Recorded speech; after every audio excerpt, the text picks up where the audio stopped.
6 de junio de 1944. Mientras el mundo recuerda esta fecha como el comienzo de la liberación de Europa, para el Tercer Reich fue el inicio del derrumbe definitivo. En la madrugada del 6 de junio de 1944, bajo un cielo cubierto, soldados alemanes ocupaban búnkeres y trincheras a lo largo de la costa de Normandía. Veteranos del Frente Oriental y jóvenes reclutas compartían una misma orden: detener la invasión a cualquier costo. La propaganda aseguraba que el muro atlántico era inexpugnable y que el desembarco ocurriría en otro lugar. Pero esa mañana, la guerra llegó sin aviso, desde el aire y desde el mar. Este documental narra el día D desde el otro lado del frente, la perspectiva alemana. El muro atlántico, la ilusión de una defensa impenetrable. Cuando el liderazgo del Tercer Reich comenzó a hablar del muro atlántico, no lo hizo únicamente en términos militares. Para Hitler y su entorno, aquella gigantesca red de fortificaciones debía convertirse en una frontera psicológica, una advertencia visible de que Europa occidental estaba sellada y que cualquier intento aliado de regresar al continente sería aplastado antes siquiera de comenzar. Tras la caída de Francia en 1940, Alemania dominaba la costa atlántica europea, pero esa victoria traía consigo una vulnerabilidad evidente. El mar, el mismo mar que separaba a Gran Bretaña del continente, podría convertirse en el camino de regreso del enemigo. Durante los primeros años de la ocupación, la defensa costera fue irregular, improvisada y en muchos sectores casi simbólica. El alto mando alemán confiaba en que la guerra se decidiría en otros frentes, especialmente en el este, donde la Operación Barbarroja absorbía la mayor parte de los recursos, hombres y atención estratégica. Sin embargo, a medida que el conflicto se prolongaba y la superioridad industrial aliada comenzaba a manifestarse con claridad, la posibilidad de un gran desembarco anfibio dejó de ser una hipótesis remota para convertirse en una amenaza inevitable. Fue en ese contexto cuando el muro atlántico empezó a tomar forma como concepto total. No era una muralla continua, sino un entramado gigantesco de posiciones defensivas repartidas a lo largo de miles de kilómetros de costa. Búnkeres de hormigón armado, casamatas de artillería, nidos de ametralladoras, observatorios, campos de minas, trincheras y obstáculos antitanque comenzaron a proliferar desde el norte de Noruega hasta el Golfo de Vizcaya. Sobre el papel, el sistema debía ser capaz de detectar, retrasar y destruir cualquier fuerza invasora antes de que lograra establecer una cabeza de playa. La propaganda nazi se encargó de magnificar el proyecto. Películas, fotografías y comunicados oficiales mostraban enormes estructuras de hormigón, cañones apuntando al horizonte y soldados decididos vigilando el océano. El mensaje era claro: el muro atlántico era inexpugnable. Berlín insistía en que ningún ejército podría atravesar aquella barrera sin sufrir pérdidas catastróficas. Esta narrativa no solo iba dirigida al enemigo, sino también a la población alemana y a los territorios ocupados, como una forma de reafirmar la idea de que el dominio del Reich era permanente. La realidad, sin embargo, era mucho más compleja. La construcción del muro atlántico estuvo plagada de problemas desde el inicio. Alemania ya combatía en múltiples frentes y su economía de guerra comenzaba a mostrar signos de agotamiento. El hormigón, el acero, el combustible y la mano de obra especializada eran recursos cada vez más escasos. Gran parte del trabajo recayó en la organización Todt, que utilizó una combinación de trabajadores alemanes, mano de obra local forzada y prisioneros de guerra. Las condiciones eran duras, los plazos irrealistas y la calidad de las construcciones variaba enormemente de un sector a otro. Además, el propio concepto del muro atlántico estaba marcado por una contradicción fundamental. La costa a defender era demasiado extensa. Ninguna potencia, ni siquiera una Alemania en su apogeo, podía fortificar de manera uniforme miles de kilómetros de litoral. Como resultado, se crearon zonas prioritarias y zonas secundarias, puertos importantes, estrechos estratégicos y áreas consideradas probables para un desembarco recibieron fortificaciones más sólidas. Otras regiones, en cambio, quedaron protegidas solo de forma parcial, con posiciones incompletas o escasamente guarnecidas.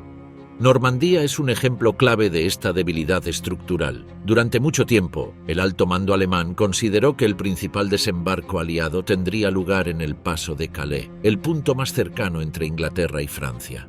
Esa convicción llevó a concentrar allí algunas de las defensas más pesadas, mientras que Normandía fue vista como un sector secundario.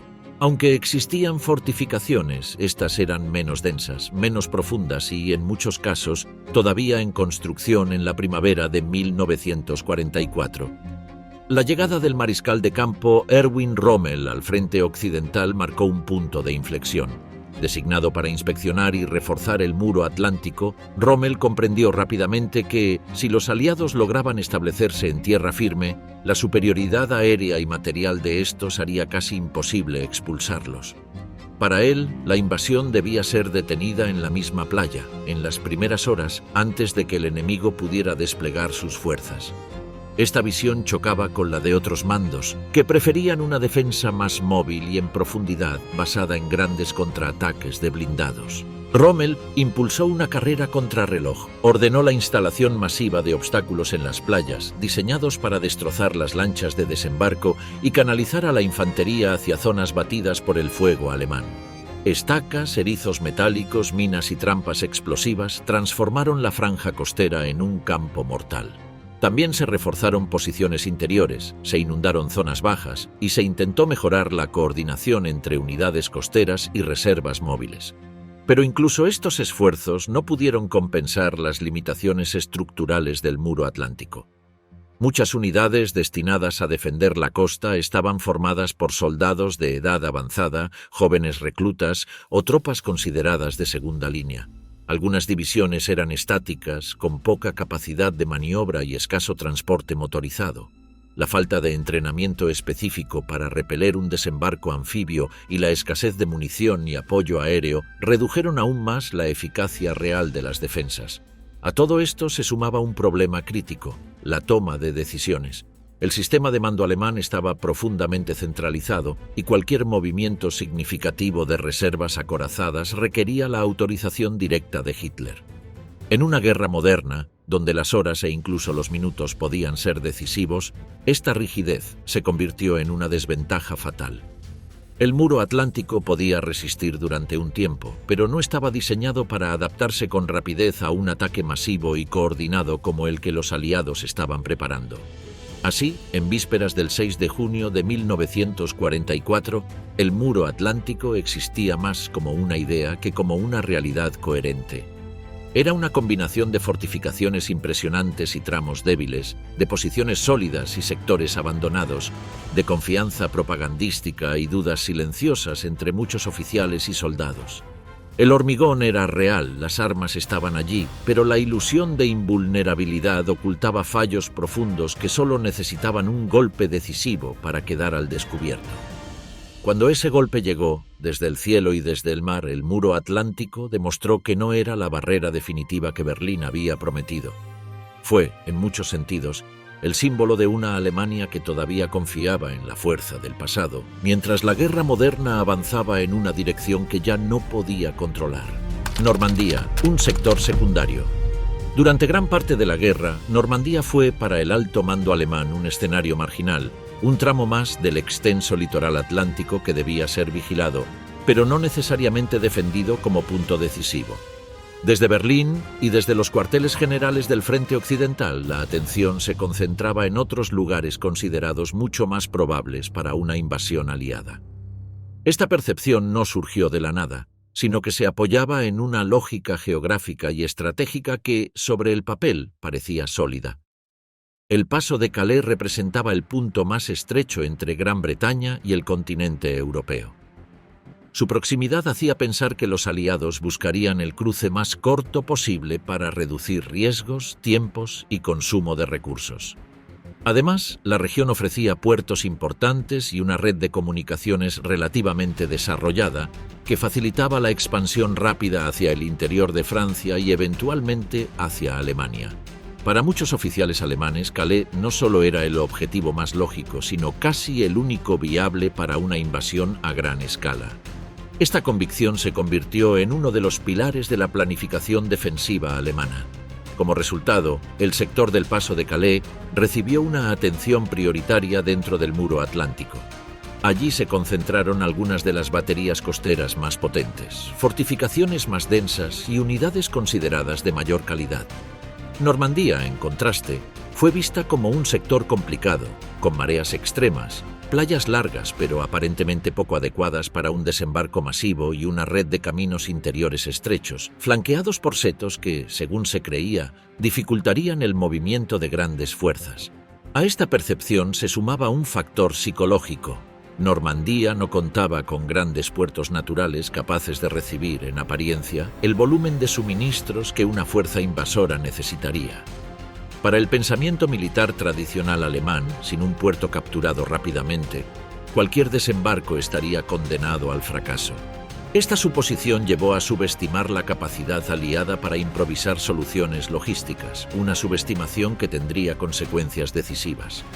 Mientras Berlín centraba su atención en Calais, los aliados desarrollaban una de las operaciones de engaño más sofisticadas de la historia militar.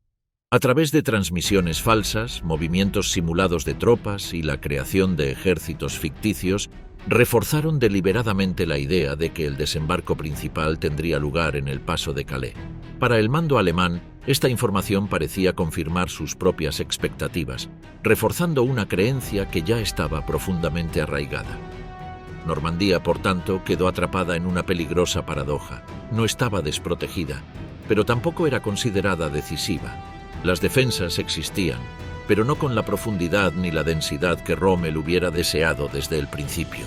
Muchas posiciones estaban incompletas, los obstáculos en las playas aún se instalaban en la primavera de 1944 y la coordinación entre las unidades era limitada.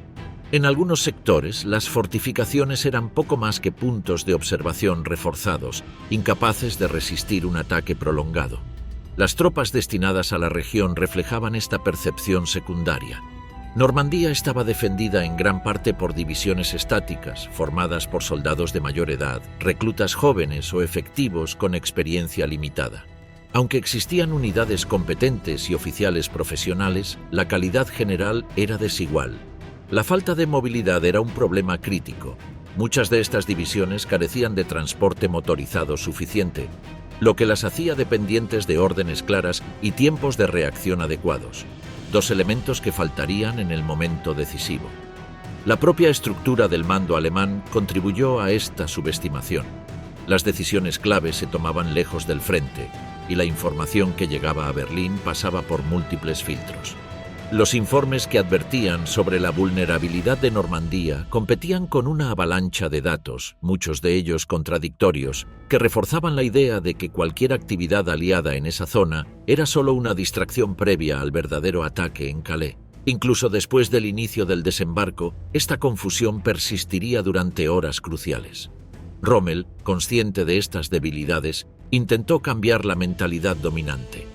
Durante sus inspecciones expresó repetidamente su preocupación por Normandía y otros sectores aparentemente secundarios. Sin embargo, su capacidad para redistribuir fuerzas era limitada. La escasez de recursos, la rigidez del sistema de mando y la constante amenaza de un desembarco alternativo obligaron a mantener importantes reservas lejos de Normandía, listas para responder a un ataque que nunca llegaría. El resultado fue una defensa fragmentada, condicionada más por expectativas que por realidades. Normandía no era el sector mejor defendido del muro atlántico, pero tampoco estaba completamente desprevenida. Se encontraba en un punto intermedio peligroso, donde la confianza excesiva y la falta de prioridad estratégica crearon un vacío que los aliados supieron explotar con precisión. Así, cuando las primeras señales del desembarco comenzaron a llegar en la madrugada del 6 de junio de 1944, muchos mandos alemanes dudaron. ¿Era este el ataque principal o solo una maniobra de distracción? Esa pregunta, aparentemente simple, retrasó decisiones críticas y dejó a las fuerzas en Normandía luchando con recursos limitados, esperando refuerzos que no llegarían a tiempo. Normandía, considerada durante tanto tiempo un sector secundario, se convertiría en el escenario donde se definiría el destino del frente occidental, y para Alemania ese error de percepción sería tan decisivo como cualquier derrota en el campo de batalla. La madrugada del 6 de junio, confusión, silencio y alarma. En las horas previas al amanecer del 6 de junio de 1944, la costa de Normandía parecía envuelta en una calma engañosa. El cielo estaba cubierto, El mar agitado y el viento soplaba con fuerza, condiciones que muchos oficiales alemanes interpretaban como una garantía temporal contra cualquier operación anfibia de gran escala. En los puestos de observación, los soldados cumplían sus rutinas nocturnas sin imaginar que en ese mismo instante la mayor flota de invasión de la historia avanzaba silenciosamente hacia ellos. Para el soldado alemán de guardia, la madrugada comenzó como tantas otras: informes dispersos, ruidos lejanos confundidos con el oleaje, luces intermitentes en el cielo que podían ser bengalas, aviones de reconocimiento o simples ilusiones ópticas provocadas por el cansancio. El sistema de alerta costera estaba activo, pero saturado de falsas alarmas acumuladas durante semanas. Cada señal debía ser confirmada, verificada y retransmitida por una cadena de mando lenta y rígida. Poco después de la medianoche, las primeras anomalías comenzaron a registrarse. Radares alemanes detectaron movimientos aéreos inusuales sobre el Canal de la Mancha. Para algunos operadores, aquello indicaba una operación importante. Para otros, se trataba de otro bombardeo aliado o de maniobras de distracción, algo ya habitual en los meses previos. La ambigüedad de la información impidió una respuesta inmediata y clara. Minutos después, el cielo sobre Normandía se llenó de sonidos desconocidos. Aviones volando a baja altura, motores que no seguían las rutas habituales, explosiones aisladas tierra adentro. En varios sectores, unidades alemanas comenzaron a informar sobre paracaidistas enemigos descendiendo en la retaguardia. Estos reportes, lejos de aclarar la situación, aumentaron la confusión.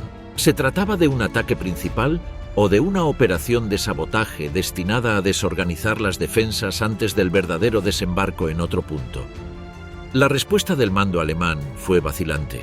Los informes llegaban fragmentados y en muchos casos contradictorios.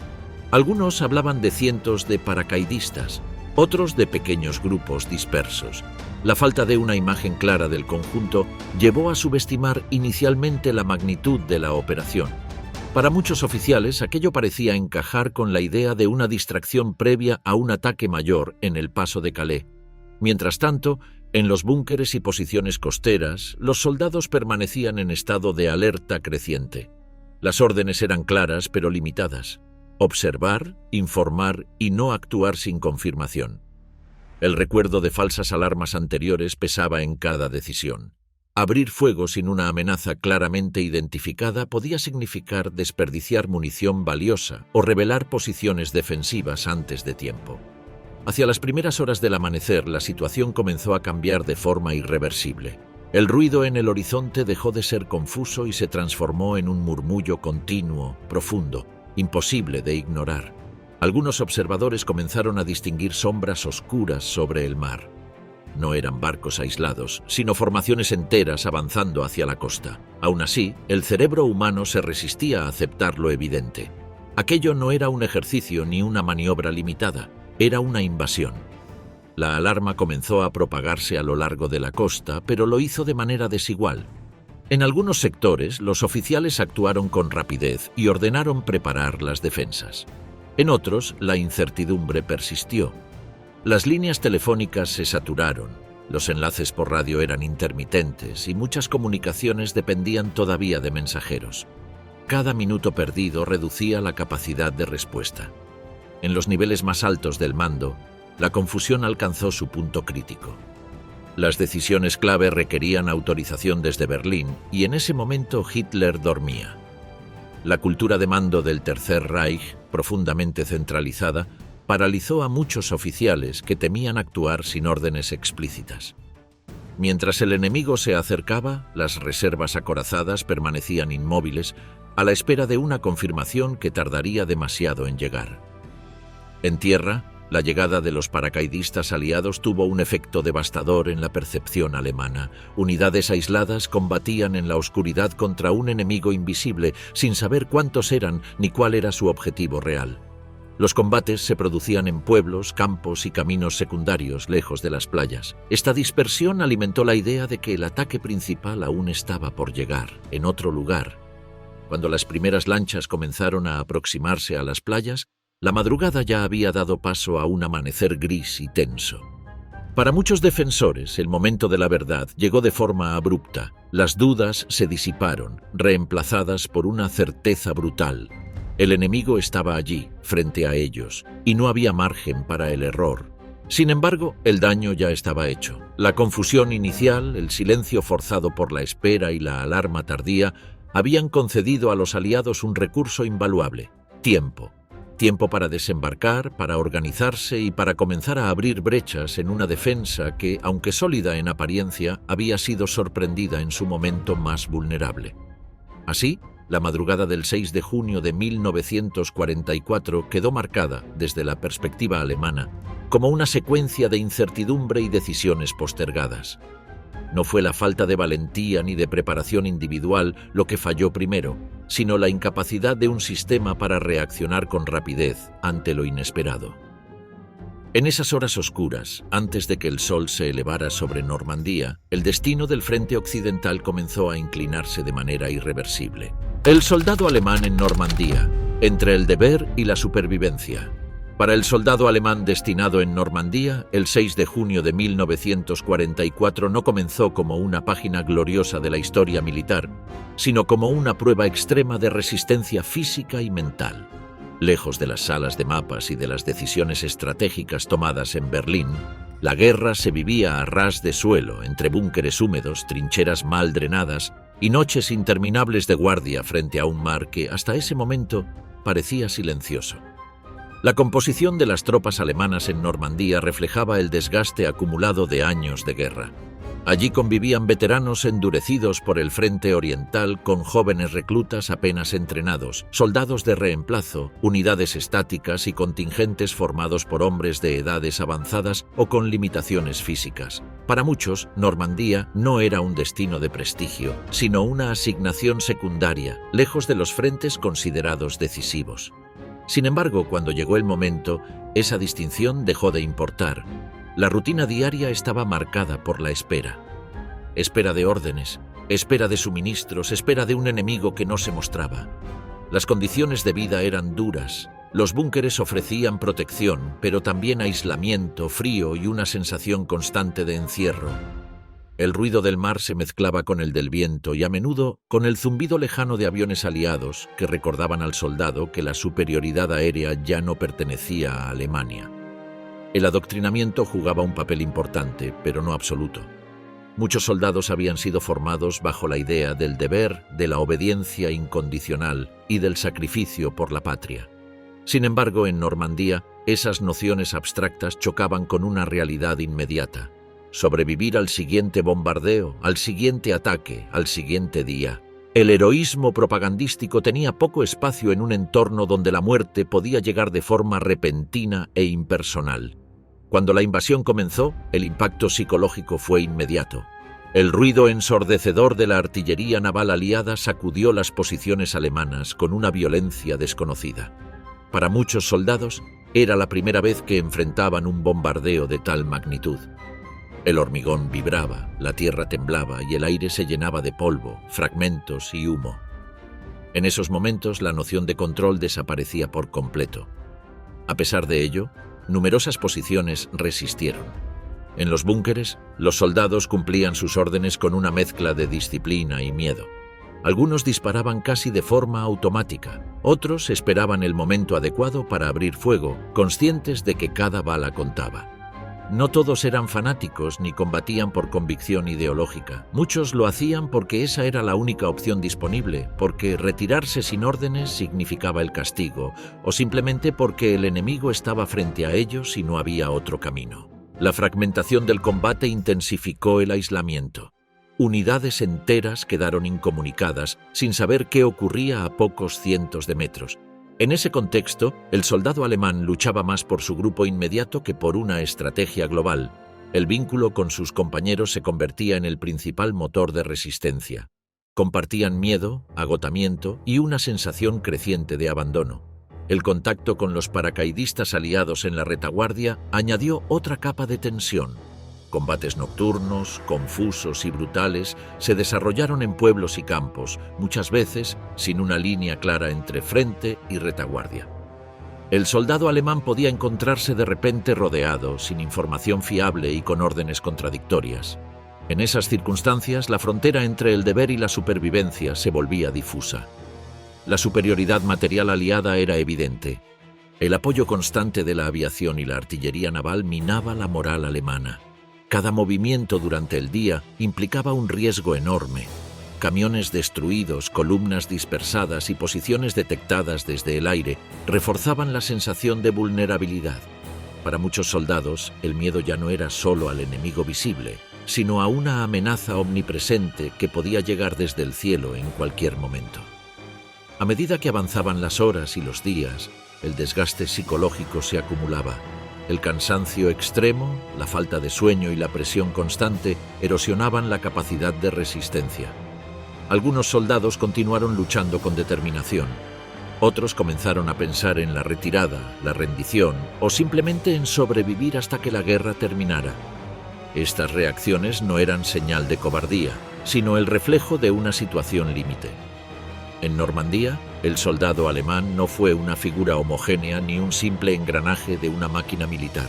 Fue un individuo atrapado entre órdenes rígidas y una realidad caótica entre la lealtad impuesta y el instinto básico de vivir. Su experiencia revela una dimensión humana que a menudo queda eclipsada por los grandes movimientos estratégicos y las cifras de la historia militar.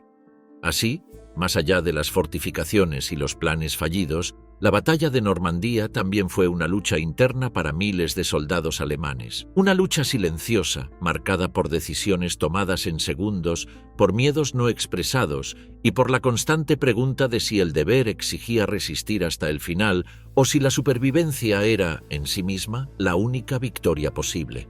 Para el mando alemán en Normandía, el verdadero desorden no comenzó en las playas, sino mucho antes, tierra adentro, en la oscuridad de la madrugada.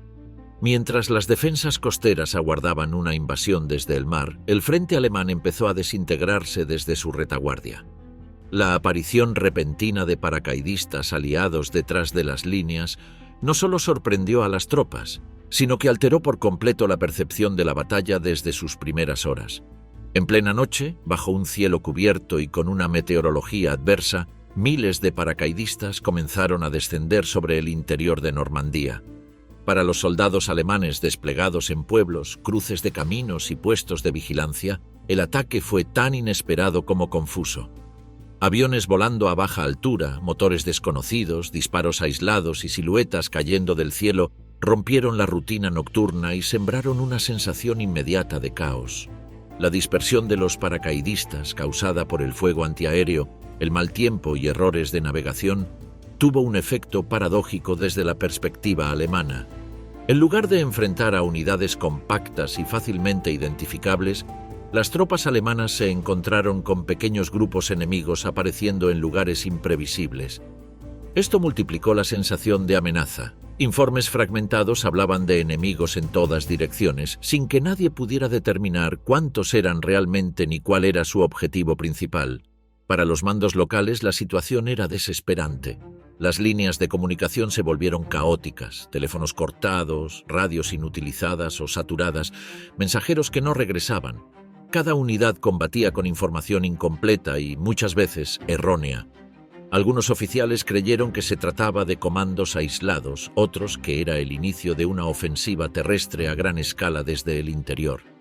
La falta de una imagen clara llevó a decisiones improvisadas y a una dispersión aún mayor de las fuerzas disponibles.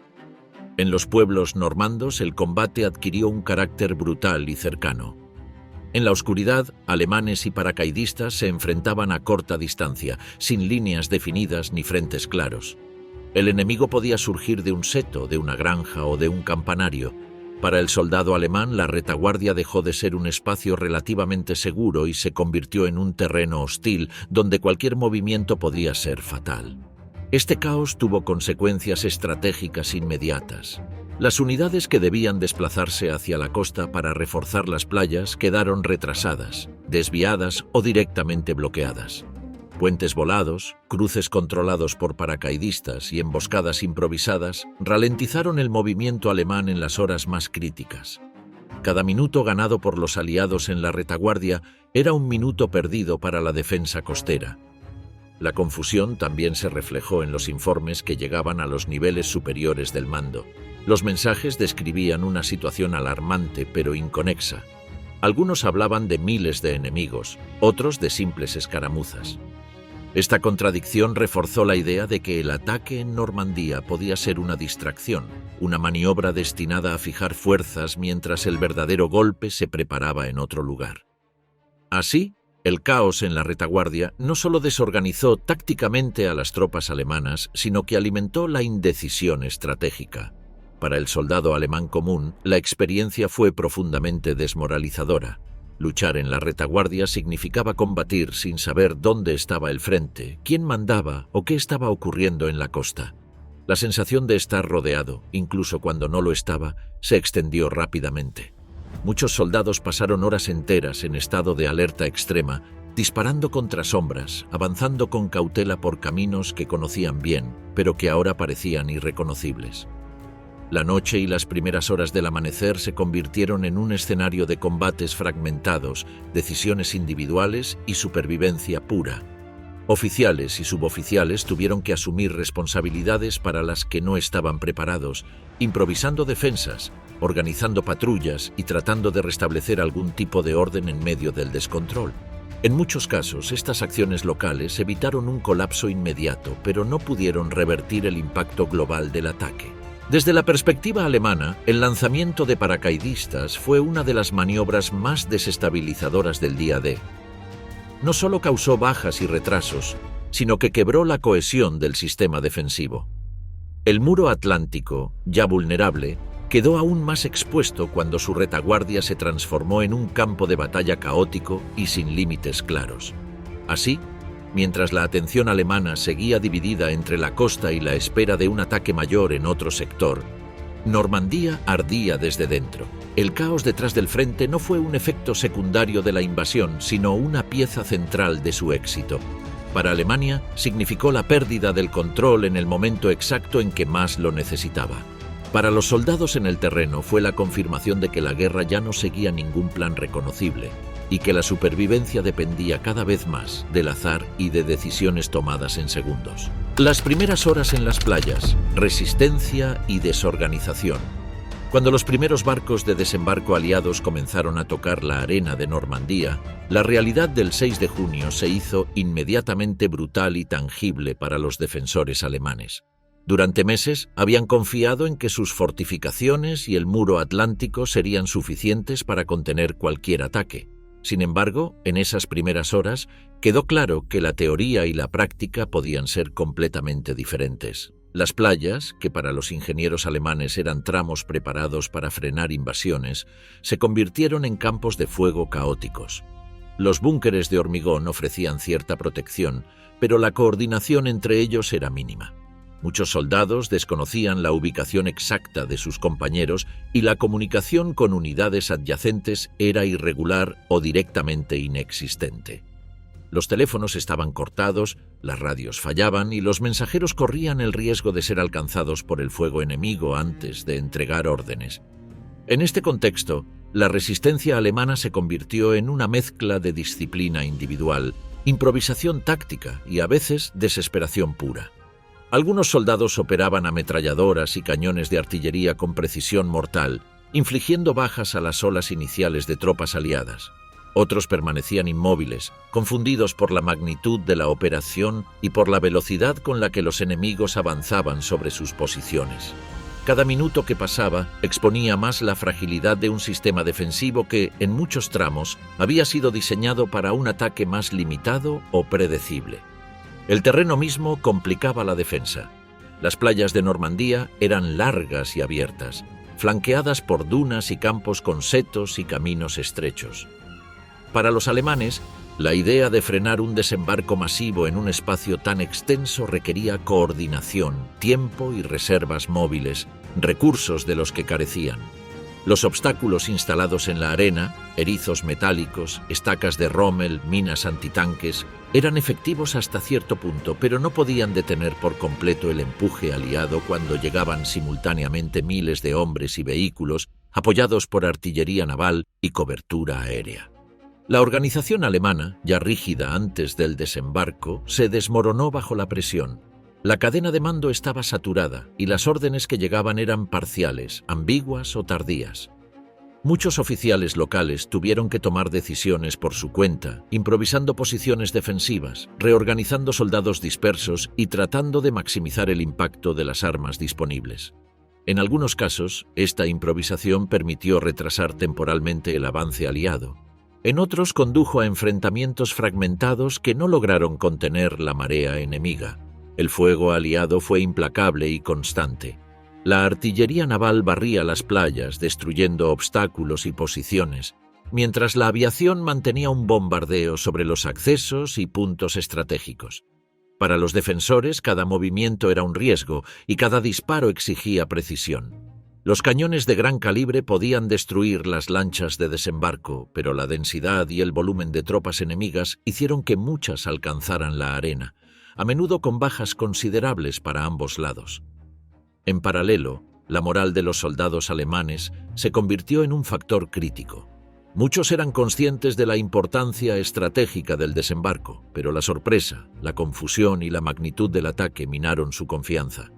Algunos resistían con determinación, cumpliendo órdenes hasta el último momento. Otros dudaban, se escondían o buscaban sobrevivir, conscientes de que la estructura de mando que debía apoyarlos ya no funcionaba como estaba prevista. La desorganización se acentuó con la llegada de refuerzos, que a menudo no llegaban a tiempo o eran desviados por la confusión en la retaguardia. El despliegue de unidades blindadas y de reserva fue lento y fragmentado. En muchos sectores, el tiempo que los alemanes necesitaban para reaccionar se midió en minutos, pero esos minutos fueron suficientes para que los aliados consolidaran cabezas de playa, establecieran posiciones de apoyo y comenzaran a avanzar tierra adentro. Así, en las primeras horas del día D, la combinación de resistencia efectiva y desorganización crítica definió el desarrollo del combate en las playas. La fortaleza física de las posiciones alemanas contrastaba con la debilidad de su coordinación y comunicación. Cada búnker podía infligir daño, cada soldado podía retrasar momentáneamente el avance, pero la visión estratégica completa, la defensa en profundidad y la capacidad de maniobra habían sido neutralizadas por la sorpresa, la presión enemiga y la fragmentación del mando. Para los alemanes, esas horas iniciales fueron un aprendizaje brutal sobre la distancia entre los planes y la realidad del combate moderno. La resistencia en la playa, aunque notable en términos individuales y locales, no fue suficiente para detener la operación más ambiciosa y compleja de la historia militar. La desorganización, la confusión y la sobreestimación de sus propias defensas comenzaron a marcar la línea entre la defensa eficaz y el fracaso inevitable. Tras el desembarco y la consolidación inicial de las cabezas de playa aliadas, el mando alemán se encontró en una situación de emergencia total. La sorpresa estratégica y la rapidez de la operación enemiga habían roto cualquier planificación previa. El comando intentó reorganizarse lo más rápido posible, pero las órdenes llegaban tarde, las unidades estaban dispersas y el terreno ya no ofrecía condiciones para maniobras masivas. La red de carreteras destruida, los puentes volados, los campos minados y los caminos estrechos del interior de Normandía dificultaban cualquier intento de concentración de fuerzas. Los generales locales, conscientes de que la inacción equivaldría a la pérdida definitiva de terreno, intentaron reagrupar a las tropas disponibles con especial atención a las divisiones de Panzer que representaban la única fuerza capaz de lanzar un contraataque decisivo. Sin embargo, la fragmentación del mando convirtió estos intentos en una empresa casi imposible. La ausencia de Rommel en el frente y la indecisión de Hitler para autorizar movimientos clave retrasaron cualquier respuesta coordinada. Cada decisión debía pasar por capas burocráticas y largas cadenas de comunicación, muchas veces interrumpidas por la confusión, los ataques aliados y los problemas técnicos. La información que llegaba desde las líneas de frente era parcial, contradictoria y a menudo obsoleta. Los comandantes de las divisiones recibían órdenes incompletas o que habían quedado desfasadas en el tiempo, lo que hacía que la sincronización de ataques combinados de infantería, blindados y artillería fuese casi imposible. Los contraataques que se lanzaron, cuando finalmente llegaron, fueron heroicos en lo individual, pero insuficientes estratégicamente. Tanques avanzaban por caminos estrechos y rutas secundarias, a menudo quedando atrapados o expuestos al fuego de artillería y aviación enemiga. La infantería acompañante, cansada por días de tensión y enfrentamientos previos, no podía mantener cohesión ni ritmo frente al avance constante de tropas aliadas bien coordinadas. Cada movimiento de ataque estaba marcado por la incertidumbre. Disparar sin saber si las unidades vecinas cubrirían los flancos, avanzar sin información sobre la ubicación exacta del enemigo, coordinarse con artillería cuyos observadores estaban bajo fuego constante. La superioridad aérea aliada, que ya había demostrado su efectividad en los días anteriores con bombardeos sobre retaguardias y carreteras, volvió a jugar un papel crítico. Cada columna de refuerzo o tanque que intentaba llegar a la línea del frente era atacada desde el aire, y muchas veces las bajas se acumulaban antes de que los contraataques siquiera alcanzaran las posiciones enemigas. Esta constante amenaza aérea generaba retrasos, desorganización y, sobre todo, un efecto psicológico devastador. Los soldados comenzaron a comprender que, incluso con disciplina y coraje, la lucha estaba determinada por factores fuera de su control. La combinación de obstáculos logísticos, fragmentación del mando y superioridad aliada convirtió cada intento de contraataque en un esfuerzo aislado y efímero. Algunas unidades lograron avances temporales o infligieron bajas significativas en puntos concretos, pero estos éxitos locales fueron rápidamente neutralizados por la presión combinada de la infantería, la artillería y la aviación enemiga. Cada victoria táctica se volvía inútil frente al avance sostenido y la coordinación estratégica de los aliados. El desgaste psicológico y físico también fue decisivo. Los soldados alemanes se enfrentaban a la realidad de que la guerra moderna no se ganaba solamente con valor o disciplina. La guerra ya no era una sucesión de posiciones fijas defendidas con tenacidad. Era un sistema dinámico donde la movilidad, la comunicación, la logística y la coordinación eran más decisivos que cualquier búnker o tanque individual. Comprender esto fue un golpe para la moral. La sensación de invencibilidad que había sostenido al ejército alemán durante años se estaba desmoronando, reemplazada por una percepción creciente de vulnerabilidad y desesperanza. Finalmente, la combinación de estos factores condenó a la Wehrmacht a un repliegue continuo. Lo que en teoría podría haber sido un contraataque organizado y devastador se convirtió en una serie de esfuerzos aislados, improvisados y poco coordinados. La resistencia se mantuvo en ciertos sectores, pero sin posibilidad de cambiar el curso estratégico de la batalla. La guerra, desde la perspectiva alemana, dejó de ser un juego de maniobras predecibles para convertirse en un escenario de desgaste constante, donde cada día perdido en contraataques infructuosos significaba la pérdida gradual de territorio, hombres y recursos. Rommel ausente, Hitler indeciso, el mando paralizado. Mientras las olas golpeaban las playas de Normandía y el fuego aliado caía sobre los defensores alemanes, el corazón del mando del Tercer Reich se encontraba en un estado de parálisis crítica. La ausencia de decisiones rápidas y la falta de coordinación estratégica se convirtieron en uno de los factores más determinantes del fracaso alemán durante las primeras horas del desembarco. Erwin Rommel, mariscal de campo encargado de supervisar la defensa del frente occidental, no estaba presente en las playas ni en los puestos de mando de la zona.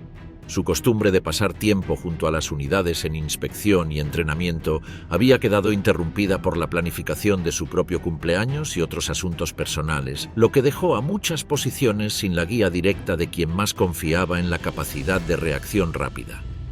Rommel había insistido en la necesidad de fortificar profundamente las playas y de mantener fuerzas móviles listas para un contraataque inmediato, pero su influencia no se traducía en decisiones instantáneas cuando la invasión finalmente comenzó. A mayor escala, Hitler mantenía un control centralizado sobre los movimientos decisivos de las reservas blindadas. Cada orden significativa requería su aprobación directa.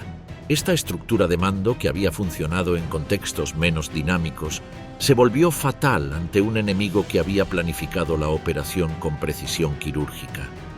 Las unidades acorazadas que podrían haber contraatacado para aislar y destruir las cabezas de playa permanecieron inmóviles durante las primeras horas críticas, bloqueadas por la burocracia y la necesidad de esperar la confirmación del Führer. El resultado fue un retraso estratégico devastador. Mientras los aliados consolidaban posiciones, desplegaban artillería y abrían rutas hacia el interior, el mando alemán se debatía entre la incertidumbre y la inacción. Los informes que llegaban desde la costa eran fragmentados y contradictorios. Algunos hablaban de un desembarco masivo, otros sugerían un ataque limitado. La dispersión de la información y la indecisión en los niveles superiores generaron un efecto dominó. Los oficiales locales se vieron obligados a improvisar sin coordinación, mientras los soldados en la playa dependían de órdenes que nunca llegaban a tiempo. La ausencia de Rommel no solo era física, sino también estratégica. Sus propuestas, que incluían despliegues móviles, fortificaciones más agresivas y la utilización temprana de reservas acorazadas, habían sido limitadas por otros mandos que preferían un enfoque más defensivo y estático. La tensión entre la visión de Rommel y la del alto mando reflejaba un problema más amplio: la incapacidad de adaptarse con rapidez a un ataque coordinado, moderno y de dimensiones históricas. Hitler, por su parte, no estaba dispuesto a delegar decisiones críticas. Su desconfianza hacia los generales y su necesidad de controlar cada movimiento determinante hicieron que las divisiones de Panzer estacionadas a decenas de kilómetros de la playa permanecieran inactivas. Los mensajes enviados por radio o por mensajeros a menudo recibían retrasos de minutos cruciales, lo que, en una batalla de esta magnitud, equivalía a la pérdida de toda oportunidad de contraataque efectivo. Esta combinación de mando centralizado, ausencia de liderazgo directo y rigidez en la toma de decisiones creó un vacío táctico. Las defensas alemanas, aunque estructuralmente sólidas en muchos puntos, no pudieron funcionar como un sistema integrado. Las unidades actuaban de manera aislada, incapaces de coordinar fuego cruzado, maniobras defensivas o contragolpes. La fragmentación del mando se reflejó directamente en el campo de batalla. El caos en la retaguardia, la desorganización en las playas y la dispersión de las fuerzas fueron consecuencias de decisiones que no se tomaron cuando debían tomarse. En términos humanos, la situación también afectó la moral. Los oficiales locales y suboficiales se encontraban atrapados entre la responsabilidad de cumplir órdenes y la necesidad de tomar decisiones urgentes en ausencia de directrices claras. Algunos optaron por actuar, improvisando posiciones defensivas o intentando concentrar fuerzas dispersas. Otros permanecieron indecisos, evaluando riesgos mientras el enemigo avanzaba sin piedad. Cada minuto de vacilación se traducía en ventajas tácticas para los aliados y en pérdidas crecientes para los defensores alemanes. La lección de esas horas es clara: el poder de un ejército no reside únicamente en sus fortificaciones, armas o entrenamiento, sino en la capacidad de su mando para reaccionar con rapidez y coherencia ante lo inesperado. La combinación de la ausencia de Rommel, la indecisión de Hitler y la estructura rígida de mando centralizado convirtió un sistema de defensa formidable en un conjunto fragmentado y vulnerable. Cuando el sol comenzó a elevarse sobre las playas de Normandía, la guerra moderna había demostrado de manera contundente que la coordinación, la rapidez de decisión y la flexibilidad eran tan decisivas como la fuerza del armamento o la solidez del hormigón. Para Alemania, ese 6 de junio significó que la lucha ya no podía ganarse solo con disciplina y fortificaciones. Requería un mando capaz de adaptarse en tiempo real, una capacidad que, en ese momento, estaba gravemente ausente. Contraataques imposibles y el colapso de la defensa. Las primeras horas habían mostrado que el sistema defensivo, aunque sólido en apariencia, estaba fragmentado, descoordinado y vulnerable a la velocidad y amplitud de la operación enemiga. Lo que en teoría podría haber sido un contraataque decisivo se convirtió, en la práctica, en una lucha desesperada contra el tiempo, el terreno y la propia estructura de mando. Las divisiones de Panzer, que habían sido designadas como reservas estratégicas, permanecieron inmóviles durante las horas más críticas. La orden de Hitler era necesaria para cualquier despliegue importante, y su rigidez centralista significaba que cada movimiento debía pasar por la aprobación del Führer. Mientras tanto, los aliados consolidaban cabezas de playa, desplegaban artillería y comenzaban a avanzar hacia el interior, reduciendo drásticamente cualquier posibilidad de maniobra alemana. Cada minuto de retraso amplificaba la imposibilidad de organizar un contraataque coherente. Los problemas logísticos eran igualmente devastadores. Las carreteras interiores estaban congestionadas, los puentes y caminos estratégicos habían sido destruidos o controlados por fuerzas aliadas o paracaidistas en la retaguardia, y los recursos motorizados eran insuficientes para mover unidades blindadas de manera efectiva. Algunos comandantes intentaron organizar columnas de tanques y vehículos de combate, pero estas fueron ralentizadas por la confusión, la dispersión de las tropas y los ataques de artillería y aviación enemiga. Lo que en un mapa parecía un contraataque posible, en la realidad del terreno era una empresa condenada desde el inicio. Además, la resistencia en las playas no había sido uniforme. Aunque algunos sectores defensivos infligieron bajas significativas a las tropas aliadas, estas resistencias aisladas no podían sostener un esfuerzo ofensivo amplio. Cada intento de concentrar fuerzas se veía frenado por la dispersión de unidades, la desorganización y la falta de comunicaciones efectivas. Los soldados en primera línea actuaban con valentía y disciplina, pero carecían de la visión completa del campo de batalla y de la capacidad de coordinación que un contraataque de gran escala requería. La presencia de paracaidistas en la retaguardia complicó aún más cualquier esfuerzo ofensivo. Las unidades alemanas debían dividir su atención entre contener a los soldados que habían aterrizado tierra adentro y defender la línea costera. Esta dispersión de esfuerzos hizo que cualquier intento de maniobra concentrada fuera prácticamente imposible. Los refuerzos, que podrían haber cambiado la dinámica de la defensa, se vieron obligados a enfrentar combates fragmentados, perdiendo tiempo y hombres valiosos en escaramuzas locales. El factor humano también jugó un papel crítico. La moral de las tropas estaba afectada por el miedo, el cansancio extremo y la percepción de que la situación estaba fuera de control. Muchos soldados comprendieron que cualquier ofensiva organizada requeriría coordinación, municiones, combustible y comunicación, todos elementos escasos o interrumpidos. La presión psicológica aumentaba minuto a minuto. Cada avance aliado demostraba que la defensa estaba siendo erosionada no solo por el enemigo, sino por las propias limitaciones del sistema alemán.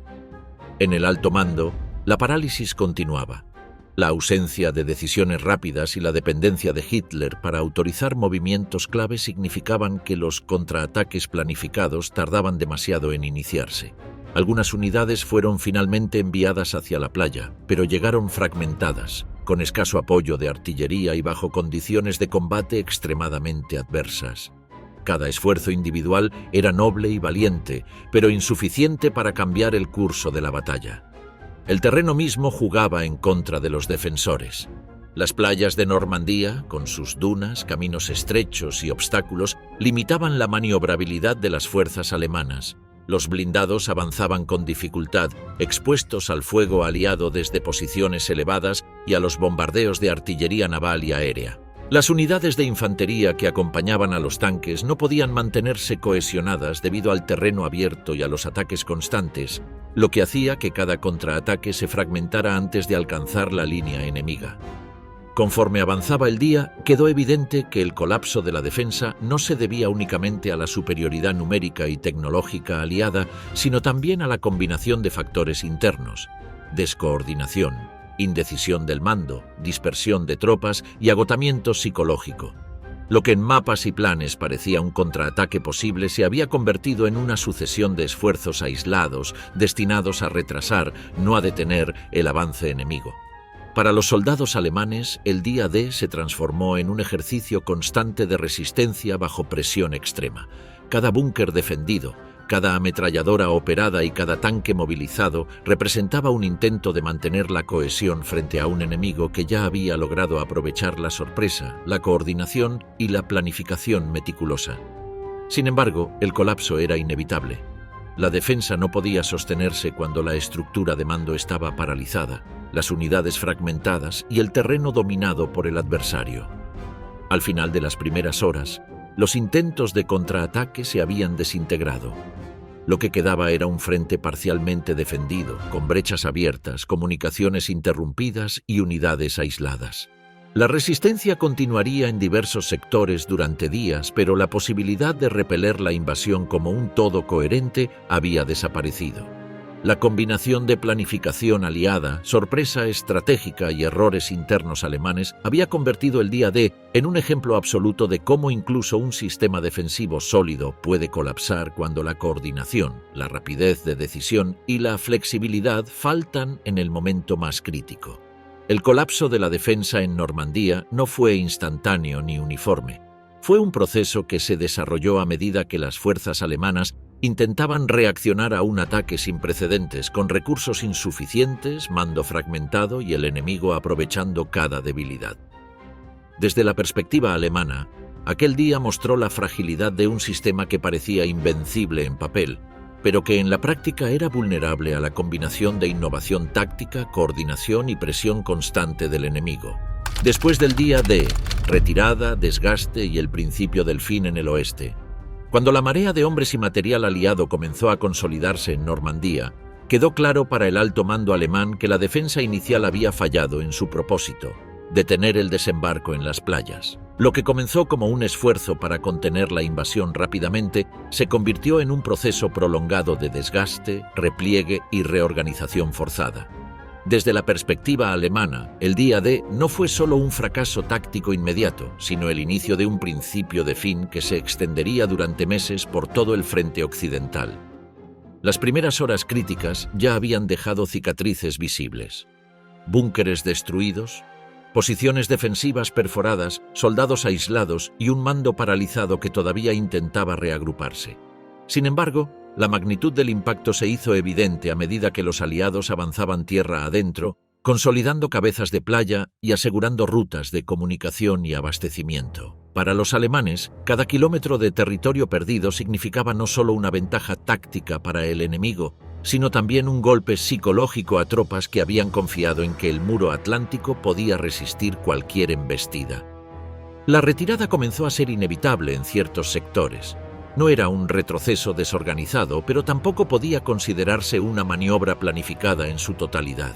Los oficiales intentaron reorganizar unidades dispersas, retirar soldados agotados, asegurar posiciones defensivas secundarias y proteger las líneas de suministro que todavía funcionaban. Cada movimiento debía equilibrar la necesidad de preservar fuerzas con la urgencia de mantener algún tipo de frente coherente frente a un enemigo que avanzaba implacable. El desgaste humano fue inmediato y brutal. Los soldados alemanes, ya tensos por la presión de la invasión, se vieron obligados a luchar en condiciones extremas: largas marchas bajo fuego, escasez de suministros, comunicaciones limitadas y enfrentamientos constantes con unidades aliadas superiores en número y armamento. La fatiga mental y física se sumaba al miedo, y la moral, que había resistido los embates iniciales con disciplina, comenzaba a erosionarse. Cada posición perdida, cada puente volado, cada columna de tanques destruida reforzaba la sensación de que la defensa era una carrera imposible contra la logística, la coordinación y la innovación aliada. El mando alemán, por su parte, tuvo que enfrentar un dilema estratégico crucial: intentar contraataques aislados y localizados para recuperar terreno, o conservar las reservas para intentar frenar la penetración enemiga más adelante. La elección rara vez era clara. Los intentos de contraataque, cuando se ejecutaban, eran fragmentados y a menudo llegaban tarde. Las unidades se movían dispersas, sin coordinación total, expuestas a fuego enemigo y limitadas por la falta de apoyo aéreo efectivo que los aliados dominaban casi por completo. Cada acción táctica ofrecía pérdidas inevitables, lo que reducía aún más la capacidad de maniobra futura. En paralelo, la logística alemana comenzaba a fallar de manera crítica. Los suministros de munición, combustible, comida y medicinas no podían mantenerse en línea con la intensidad del combate. Los caminos interiores de Normandía, ya estrechos y con frecuencia destruidos, no podían soportar el flujo de refuerzos y material. Cada retraso logístico debilitaba aún más la capacidad de mantener un frente cohesionado. Incluso los vehículos blindados disponibles a veces quedaban atrapados en atascos o destruidos antes de llegar al combate efectivo. El desgaste se amplificaba por el constante acoso de la aviación y artillería aliadas. Bombardeos estratégicos y tácticos no solo destruyeron fortificaciones y vehículos, sino que afectaron directamente la moral de los soldados y la coordinación de las unidades. La guerra moderna, con su combinación de fuego masivo, movilidad y control del espacio aéreo, había demostrado ser un desafío que las defensas estáticas alemanas no podían superar sin un mando flexible y rápido, una capacidad que seguía ausente. A medida que pasaban los días, el frente occidental alemán comenzó a transformarse.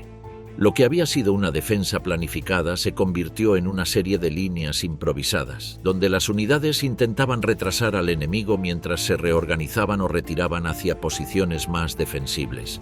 La retirada, aunque estratégica, implicaba pérdidas constantes.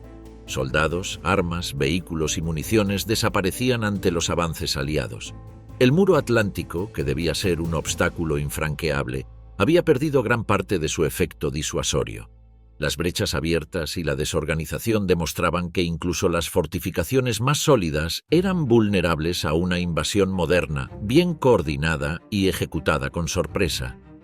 El día D, desde la perspectiva alemana, representó también un cambio irreversible en la dinámica de la guerra en Occidente. La operación aliada no solo permitió establecer cabezas de playa, sino que marcó el inicio de un avance continuo hacia el interior de Francia y, eventualmente, hacia Alemania. Cada kilómetro ganado por los aliados reducía la capacidad alemana de contraatacar, reorganizar fuerzas y mantener un frente defensivo coherente.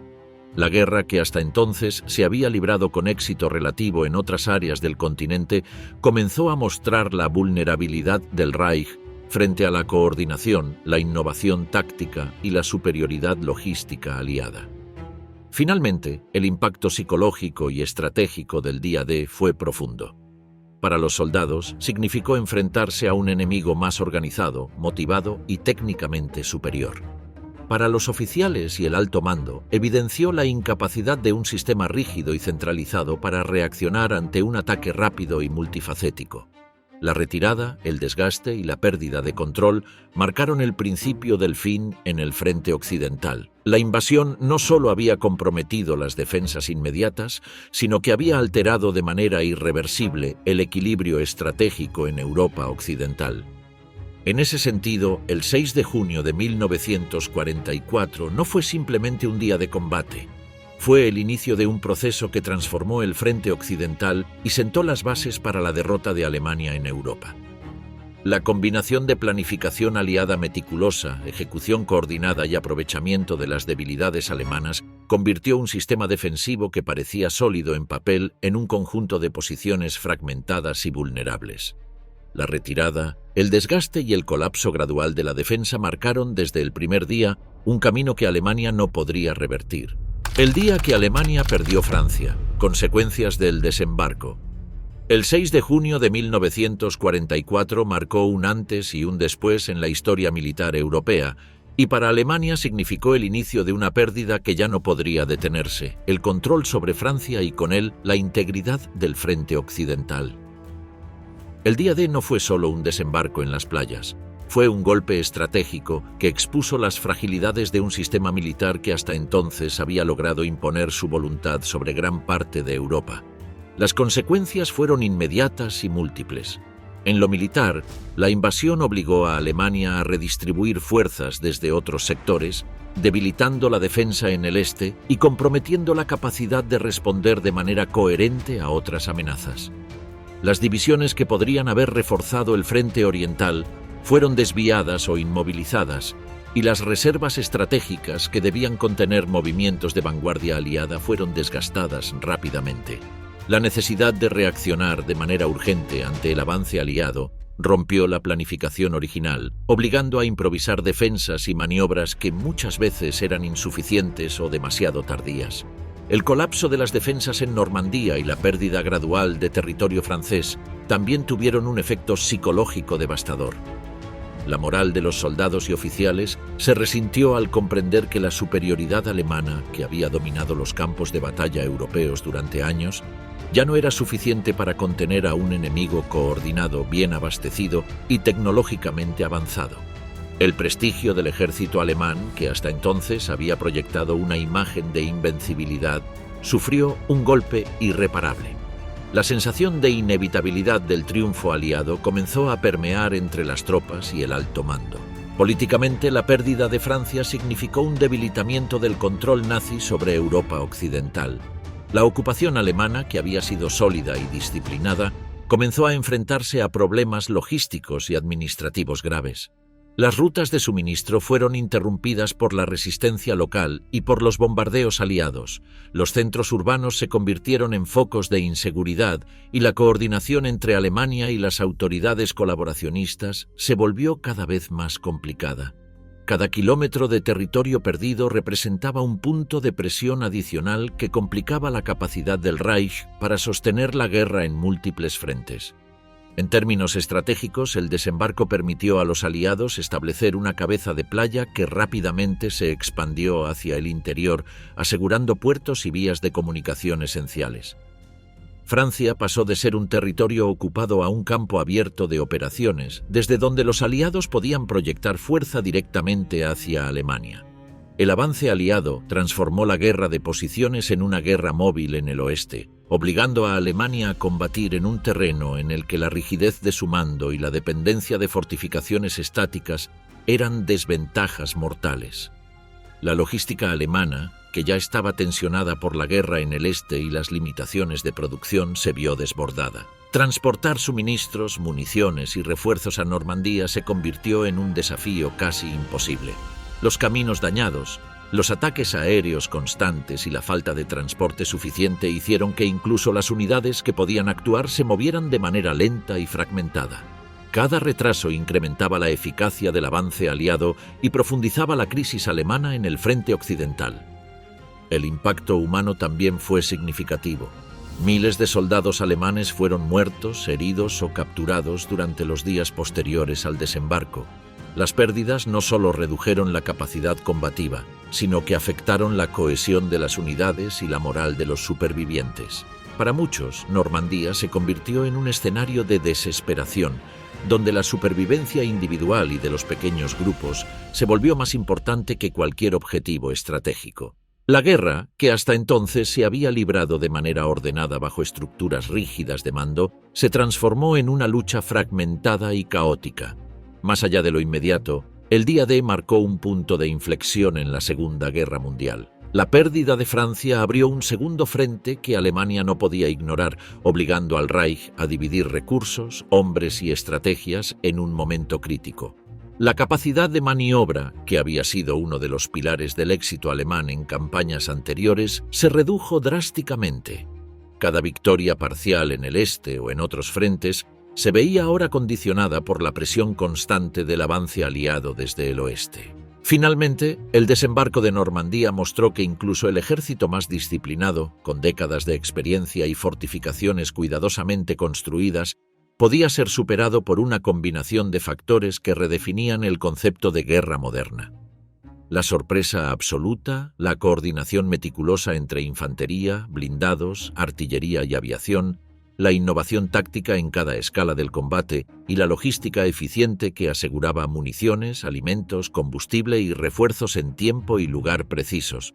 Las playas, que los alemanes habían considerado prácticamente inexpugnables, se convirtieron en un escenario donde la planificación detallada y la flexibilidad aliada prevalecieron sobre la rigidez de un mando centralizado y un sistema defensivo aparentemente sólido. Para Alemania, el día D fue mucho más que una derrota en la arena de las playas de Normandía. Fue el inicio de la pérdida progresiva de control sobre Europa occidental, un golpe que trascendía lo táctico y alcanzaba lo estratégico y lo psicológico.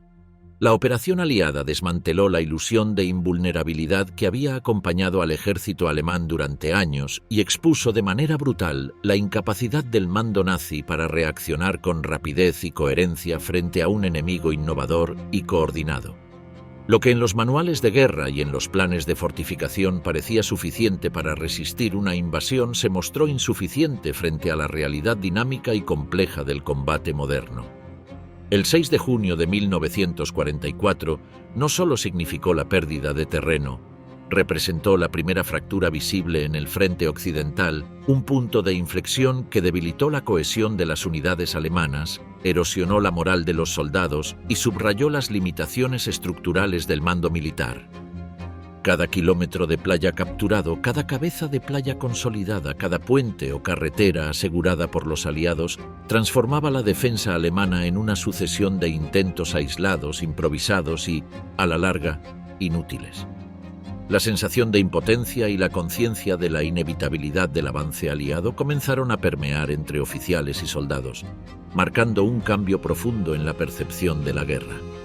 Ya no se trataba únicamente de disciplina, formación y fortificaciones. Ahora la capacidad de reacción rápida, la adaptación constante y la coordinación superior eran determinantes. En un sentido más amplio, el desembarco demostró que la guerra moderna era un sistema en el que la planificación estratégica, la ejecución precisa, la innovación tecnológica y la logística eficiente podían superar incluso la más férrea defensa. Alemania, que durante años había logrado imponer su voluntad sobre Europa mediante tácticas, entrenamiento y disciplina, se encontró frente a un enemigo capaz de combinar todos estos elementos de manera sinérgica. La derrota en Normandía fue, por tanto, un catalizador que desencadenó un proceso irreversible. La liberación gradual de Francia, la presión constante sobre los recursos y líneas de suministro alemanas, y finalmente, la apertura de un frente occidental que Alemania ya no podría contener. Desde la perspectiva alemana, el día D simbolizó el inicio de un declive inevitable. La ocupación nazi, que hasta entonces había logrado controlar vastos territorios con relativa eficacia, comenzó a desmoronarse bajo la presión combinada de fuerzas externas y la ineficiencia interna del mando. La operación aliada mostró que el futuro de la guerra ya no se definiría únicamente por la tenacidad individual o la fuerza de las fortificaciones. Se decidiría por la capacidad de adaptarse, coordinar y ejecutar decisiones rápidas bajo presión constante. En ese terreno, Alemania había fallado de manera irreversible, marcando no solo la derrota de un día, sino el principio del fin de su dominio en Europa occidental y, en última instancia, el preludio de la caída del Reich.